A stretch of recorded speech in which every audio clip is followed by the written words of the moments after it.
खुलुमसनाफोरानो मोनसे गोदान बाथ्राखौ फिन खेबसेबाव बरबावबाय सबायमा जेबो फबायनाय महर लांसिनाबाय दामुगै ओमफ्राय ब्लगखौ फरायलोगोसे नायना होलांबाय जाबाय हानायमानि इन्ट्रेस्टिं खालामनो सेस्था खालामोन आङो मैयाथ' ब्लगखौनो बानायासै मा होनना बुङो आंनि जिबनाबो बिदिनोसै सोलिगासिनो लेथेर फेथेरनो दिनै आङो सुरु खालामबाय आरोना फिसालानि फुंनि जालांनो थाखायनो रेडि खालामगासिनो दङ एसे जिरायफानानै सिखारबाय माने सिं सागुलायबाय आरोना दिनै बर'नि आनजाद दङ फिसालाना एबारना ओमफ्राय बिमाया बुलावल'सो दोननानै फैनोसैलाय ओमफ्राय सासेया थाङा माने उन्दुफा माफा उन्दुगासिनो दङ दा फटखौलाय सिखारगोनखौ नायफाददा ना दसे नामफ्राय फटाखौ दोनलांसै आङो फरिखा नालाय लायलाय लाबोलाय कन्टिनिउ चालु जागासिनो दं आरोना माथो होनना बुंबावनो फरिखा जाहांनायजों बिफाया थांनायजोंसो जाहैबाय नालाय बिमा बुरैनि कन्टिनिउ आरोना आरो उन्दै जादा बारा देहायाबो सुख गैया मैया मोनायावहाय मा होनो पेरासिटामल दौनानैसो उन्दुदों आरोना मोनायाव जि दै लोंबाय थादों सिखारैहाय ओमफ्राय बांद्राय दै लोंबाय नालाय हासुनो बहनदोंमोन आङो बहननाया 11:30 ना 12:00सोआव बहनदों आङो ओमफ्राय थेवब्लाबो अखा सेरनानै दं हासुनाबो बिमानि खामानिया डाबल जानानै दं आरोना बिराद दै लोंनानै गथ'आ खयथासोआव सेरखोथाय आं आन्दाज मोननाया जाहैबाय मा 3:00सोआव आन्दाज मोनदों आरोना आहाबो जा उन्दुलांबायना माथो होनबावनो आरो दोनना फैगोनसै आं मा होनना बुंबावनो नै सिखारनानै खानस्रि खिल' लायबायसो आरोना बेबो एसे मैया मोनायाव मोदोम दुंदोंल'मोन आहालाय आरामसे बिहरलायबाय नालाय हनै बेखौ जायो नालाय लानानै फैबाय आङो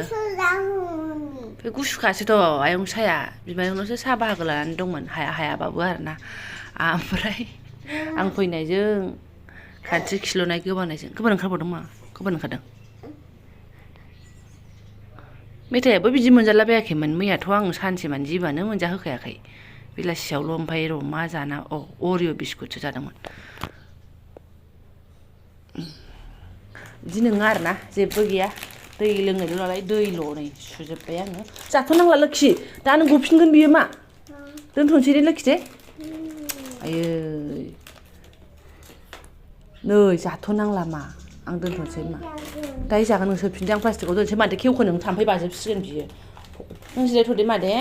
आं नों मैया हासुनायखौ बोखारहैनो दे जिरायबाय थाथ' आं बेखौ प्लास्टिकआव सोनो हर लाबो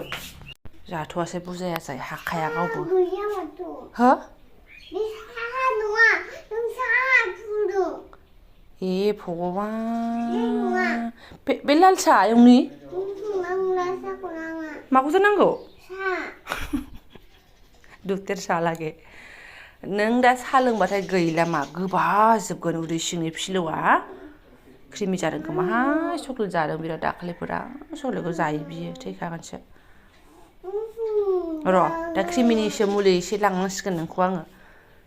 माबा मोनसे जायाबाबो मुलि जाहोनो जाजानाय नङा जिरायथ' दे र' जिरायथ' दसे जिरायथ' सान्दुङावनो जेने तेने लुकुर लाकाल हाबाफारिखौ आं फोजोबबाय सुस्रिं खालामबाय ओमफ्राय एसे मोजां मोनबाय मा नैबेहाबो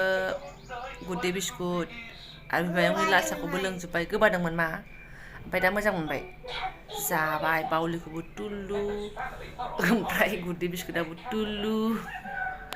दे जाबाय दे मोजां मोनबाय नै एसे गेलेदो दे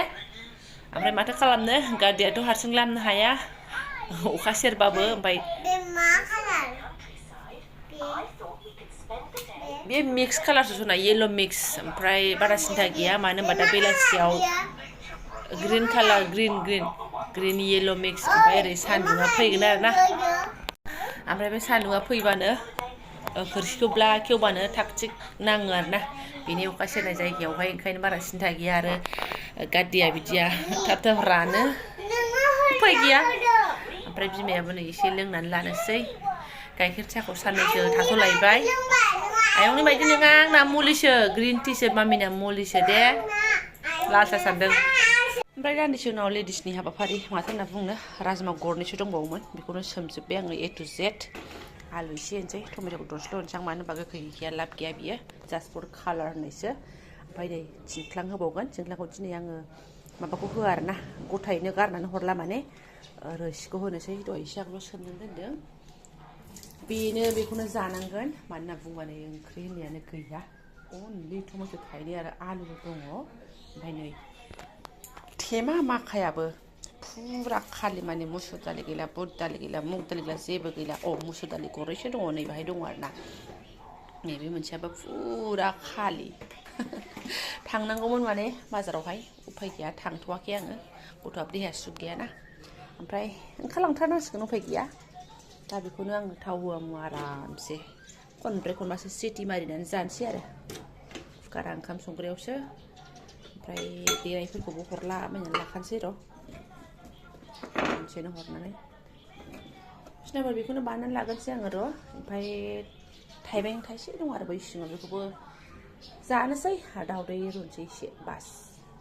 दान्दिसे उनाव ओमफ्राय स्राय मोनजोब्बाय नै आंहा ओंख्रियानो जाथि बेल'ल' सोमखेखे गोथाव दावदैयाबो जोंनि मोननैल'सोमोन बेखौ रुजोब्बाय फिसाजोनो होला बिमा फिसाला जाखोमानोसै ओमफ्राय एसेयावनो टाइमबो जाबाय फिसालाखौ लानानै फैनोसै आङो फाल्तुगिरि करता है माथो मोननो लिराखै नै लाबलाय बिमाया माथो नायदो गाइसमोन मालाय नै एभेलेबेल टाइम बासियो मालाय नै बेहा टाइमा बिराद बांद्राय नामा बाबा 3 घन्टा होयो दे ओमफ्राय लासै लासै लिरबाबो 2 घन्टा 1 घन्टा थायो माने 1 घन्टायावनो जोब्बाय नोंना 2 घन्टायाव जोब्बाय बा 1 घन्टानिखौ आखिबाय आरो नोंना लासै लासै लिरनांगौ नायफिननांगौ नायफिनजोबनांगौ बिनिसो टाइम मोनो दा अबेखौ लिराखै खिथाफैलाय अबेखौ लिराखै होनदों माथो मोननो लिराखै होननायमोन आंखौ मानो थगायनाय इउएननि जों एखे जायो आरोना बिसिना बर'आ इउएननि लेखाजोंहाय ए भगबान नै बेयावबो सानेरगासिनो दङ नै थैखागोनसो हनै खेवनो हर सानेरगासिनो नै बेयावबो मानसि नोंलाय अयथासारहाय दालाय मानोथो प्रनेन्स सिंगेला फैदों दा नै बेना इनि 5 बो होनदोंमोन ओमफ्राय आं बे एनि 5 खौ नायाखैमोन ओमफ्राय आं नैबेखौ बावबायमोन नायबाय एनि 5 ओमफ्राय नों बेखौ लिरनो हायामोन बावबायमोन बदमाइस दालाय मानथो एनि 5 होनखादोंना 1 2 एनि 5 होनदोंबाबो नों बेखौ बावनाङामोन ना नों दहायसो फरायनो थांथारदोंमोन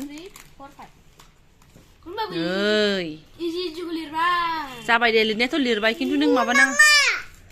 हा बुनाङा नोङो सोरखौ ए आदाखौ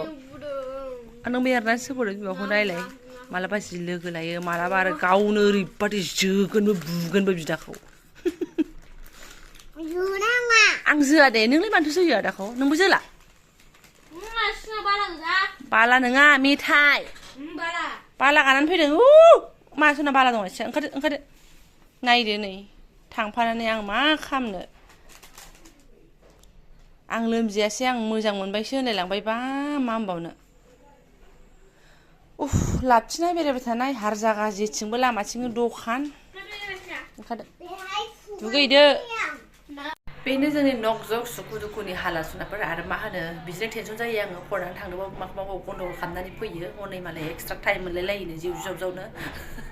मा होनना बुंबावनो ओजों बिमाया मानि टेनसन फुंनिफ्रायनो लोगोफोरनि स्टेटास नायनानैहाय वाट्सएपआवहाय जा मोजां इन्दि फास्रा तिन्दि फास्रानि स्टेटास होदों फाफिफ्रा सोरबा सोरबाथ' मेसेजावबो हरगलायगोन आरो ना नै आसोल होननानै नोंथ' लाखिया होनबावलायो दामफ्रानो बुखोलाजोबनो हायो आङो 3K 4K माबा 5K आयु बिदिनो फास्रा गैयाहाय आंनाव बिदिनो बिमाया खर' गरम नांनायालाय आंबो नांगौमोन सोरनाफोर बे दख'ना गोजा दाख्लै नोंथांमोननो शेयार खालामनाय आङो बिनि सिगां बक्सआवहाय बेजों फास्रा सेट गैयाहाय आंहा बेजों एसे समायना इन्दि फास्रा जा फसायदों आरो ना आङो नोंथांमोन थाबनोल' होगोन आङो सासे लोगोआ स्टेटास दोनदोंमोन गोसोआनो माने बोरैबा मोनजोब्बाय आरोना ओमफ्राय दामानो आंनि जौसिन लेभेलावसो आरोना ओमफ्राय र' लासैनो नाजालांसै आरो दाख्लै सोरबा आगैमोना गुफुरखौबो मोजां नुदों होनदोंमोन नोंगौ आंबो बिराद मोजां नुदोंमोन बे गुफुरनि बे गोजाखौ समायगौमोन बायदि मोनदों आङो गाननाय जोमनायखौबा जि लब जायो आं सुनाखौ दानो रोङा मानो रोङा खामायनो रोङा मानो रोङा आरोना बिदि लुबैबानो बिदि फसायबानो लाजालाबायनाय मोनबाथ' मा होनना बुंबावनोमोन आरोना जेखियानो जादोला लासै नाजानोसै आङो दा आं ब्लगखौबो दोननोसै ओमफ्राय ओंख्रिया सेम जाबाय आरोना बिनि सिगां ब्लगजों बिजों गेजेराव गेप्स थाबाय नालाय गेप्स थानायाव दालि माबा भाजा जालाबायदों आरोना बेखौ आं ब्लग बानायनाय जायासै जायफोरा आंनि बेखिनि ब्लगखौ फरायनाय लांबाय गोसो गोरबोनि साबायखर बावबाय आङो लोगो मोनसिगोन नेक्स्ट भिडिअ थेंक इउ स' माच बेखौनो नर्माल नोंथांमोनजों आङो मोनसे ब्लग बानायनानै होबाय आरोना रायलांबानो जाबाय